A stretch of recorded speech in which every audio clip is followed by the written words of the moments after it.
My friends were leaving Barbados, traveling to either Canada, America, and England. Um,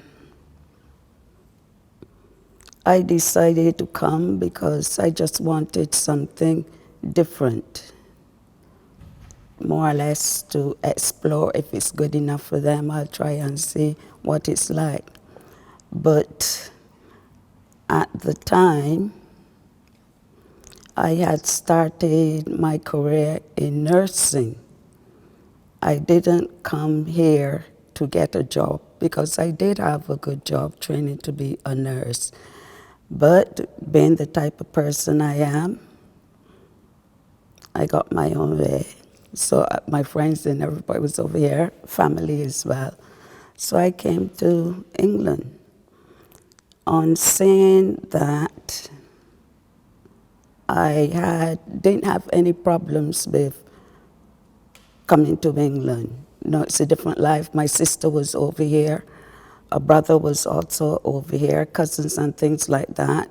And lots of people I knew were over here as well. What year did you leave? 1966. Okay. Life was very good, and if I had remained, I'm sure I would end up in a high position in the nursing. It went as though when my head tutor found out that I was leaving, she walked into the class where studies were held. The nurses sitting down there waiting for her to start. And she came in and she said, "Why don't you lot take off and go to England like Nurse Lucas?" That was my surname then. That's aggressive. And no, I love her. Okay. Do say what you have to say. And she walked out, never came back into the teaching room to teach them anything. And she was fuming because I had left. I knew she was all right, but I think she was firm with me as well. She didn't show me favoritism, but the thing is, I was good at my studies, and she taught me a lot to be kind, to be ruthless when you have to be assertive. She was teaching me the different things in life. And I'll never forget, her subject she taught us was anatomy. And one time we had to do work, and then on the weekends, because we were newish, we used to get the weekend off to go home. And I got 98% in hygiene, and I barely passed her subject. So when she came into the room, the names are called out who have got to stay.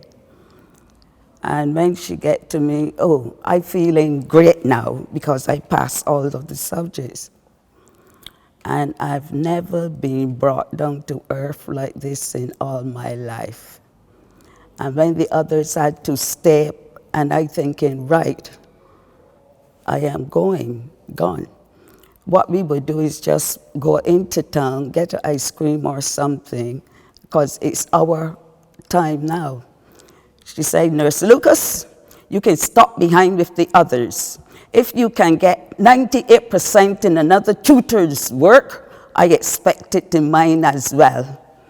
And you didn't look around nor anything. She was that strict. And I thought, And you want to giggle, but you daren't. And that taught me a lot. But I still think she was harsh with me because I get, as far as I'm concerned, I pass her subjects, but if I can get 98, and I agreed with her afterwards because I could have done better in her anatomy instead of getting hygiene and other subjects, which was needful for nursing anyway. But she was angry because, and yet, the girls always used to say that she liked me. I didn't see that. But the thing is, she brought me down to earth from up there when she made me then stay. Sorry to go so long So about good that. lessons before you left. Oh yes, oh yeah. When I got to Heathrow, I thought I had a good idea You flew over. because my sister and my brother and friends when they right back, they saw how the place was and things like that. So I had a rough idea in my mind what it would be like, and I was very talkative and open. And if I want to find out anything, I'm going to ask. You only have to say, excuse me, could you help me? You with me? And that was it. And that's how I was brought up. My dad was very strict. My mom was soft. But when my dad look at you, you know exactly where you stand. And did you leave them behind, or did you? I left them behind. I left behind a brother. He was the last child. I was the second last. And he wanted to come to England. Then I was up here, and he wanted to come to England. And my dad said to my mom, he is not getting involved with him if he want to go to London because he's only going to go up there and make the others' life terrible. Because my dad sent him to, he didn't sit any exams because he wasn't that bright. So my dad sent him to learn a trade, which was fixing radios. TVs were just about on the scene, fixing radios and what's not. And my dad never messed around when it comes to education and money. And he took the money that was supposed to pay his fees, instead of giving it to the owner, he used it. And the owner never let my dad know, but this went on for a little while. And the owner said something isn't right. So he wrote my dad a letter. And my dad, people will hear this, but his mouth, when he starts, you just get out of the way. The language he used, I wouldn't dare repeat it ever. And my mom was such a quiet person.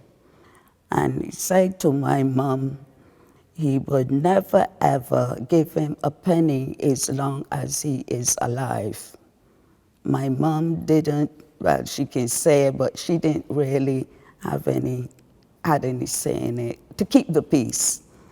A strict upbringing. It's very strict. Yeah. So my dad never gave him a penny since that time. So I'm And sure there was lots of lessons for you there. oh yeah, oh yeah. In both ways. Oh yeah, they were strict with us. So When I arrived, I was going to a hospital in Brighton, Sussex.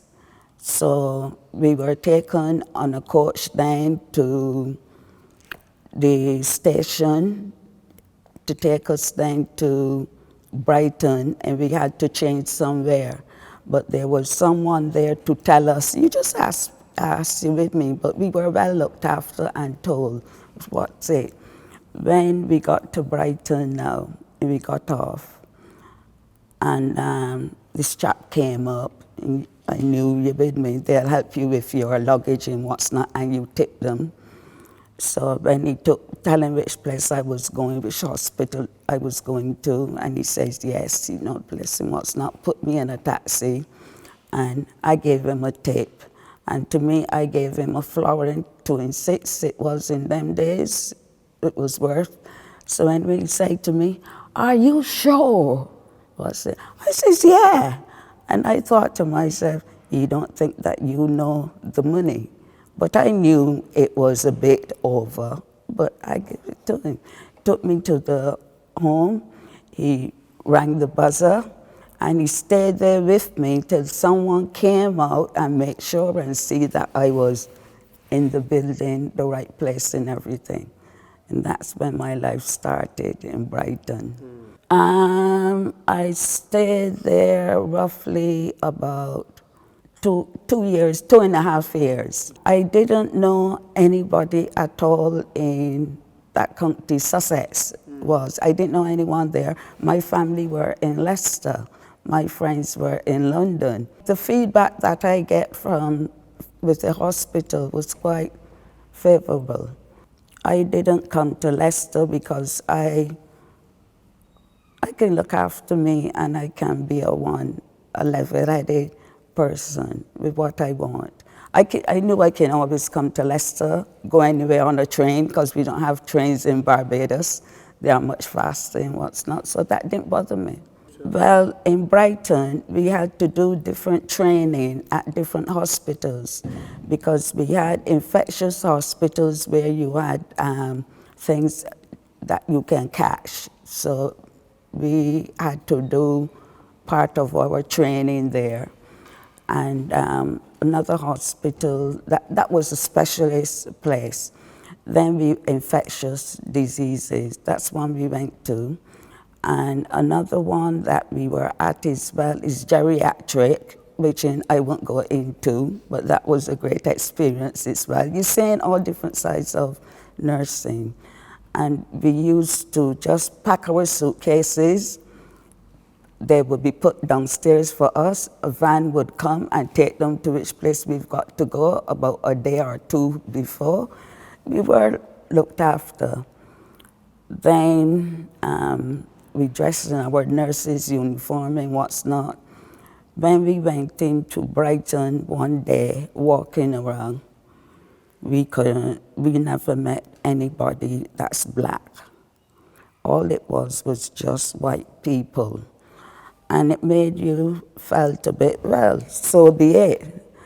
And the girls at the nursing home as well, they were over here for some time. So they were giving us feedbacks on this, the next, and the other. And don't you dare laugh now. The first Sunday we were here, we didn't have to work. And thinking now how, because everything is still geared up to back home.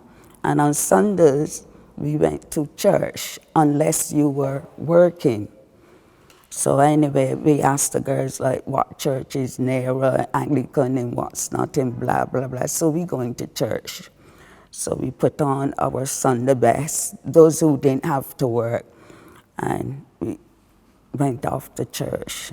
We went in, and it was typical, it was English, same that we worship, Anglican, and we went in, and there weren't any other blacks there by ourselves, everybody else was white.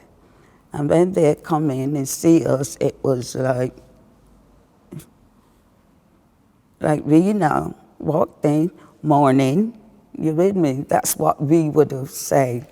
But some of them, when they come in and they saw us, they were like thinking, are they in the right place? You with me? Kind of thing. Anyway, they wouldn't know who they were dealing with anyway. We sat there, and it's a habit I got up to this day, I can't get out of it. We were dressed, and we had hats on, because at home we were ladies, which we weren't ladies, but we wear hats to church, and that's it.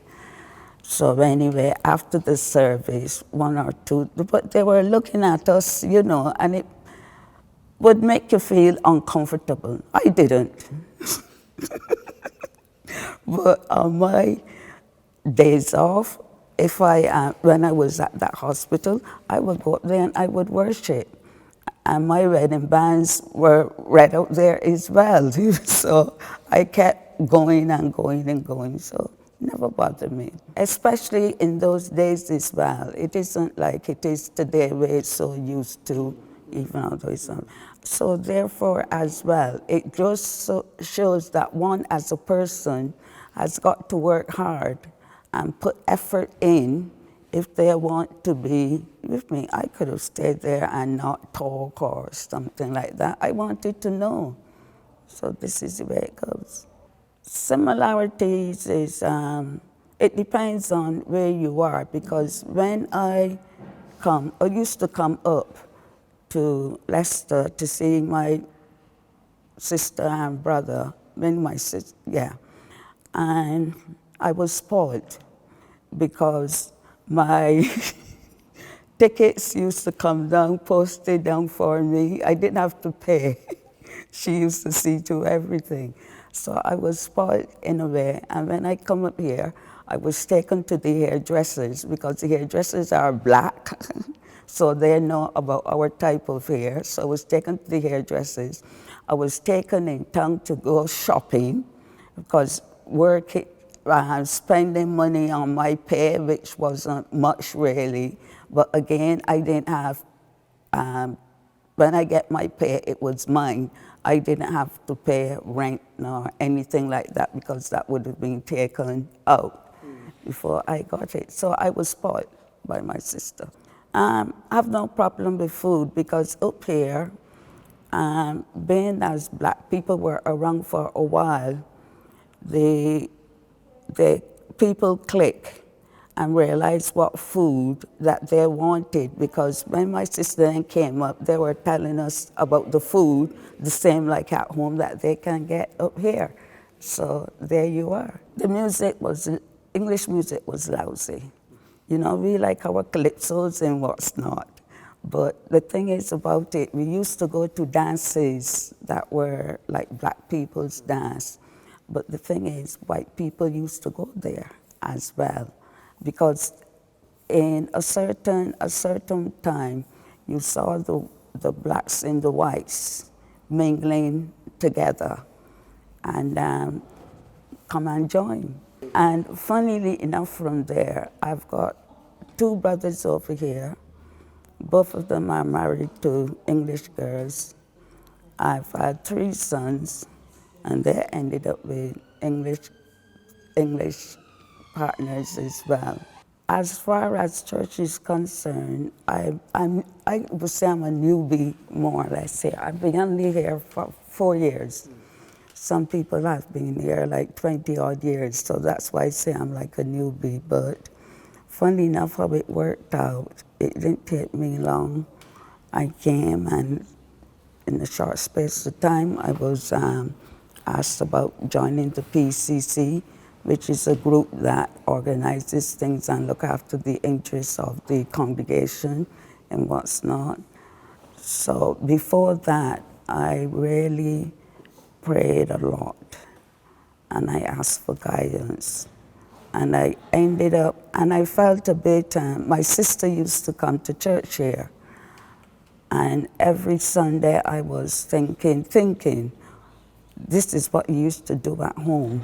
You should be going to church and things like that. And I prayed about it, and I did it one Sunday, but to me it was like too late, because my sister then, she went back to Barbados, and I started coming here, and I thought to myself, I should have done this a long time ago, because we would have been worshiping together. And that's what like we used to. And it seems to me that that's something really huge that I missed out on, because I wasn't a teenager anymore. I was a woman.